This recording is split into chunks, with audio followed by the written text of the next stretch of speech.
हे मूग मूग अख्खी मूग नाही का, हिरवे मूग पातळ करायचं, कुकरमध्ये शिट्टी द्यायची. हे कसे वाटते, चांगलं वाटतं का? सपोर्ट करा प्लीज प्लीज, सपोर्ट करा. कसे मूग डाळ, मूग अख्खी मूग नाही का, ती शिट्टीमध्ये कुकरमध्ये शिट्टी द्यायची, शिजायचे. चपाती भाताबरोबर चांगलं लागतं.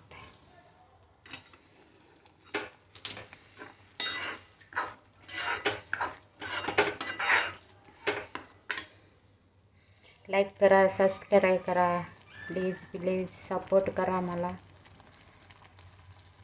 कमेंटमध्ये सांगा, कशी आहे भाजी, कशी करता सांगा प्लीज.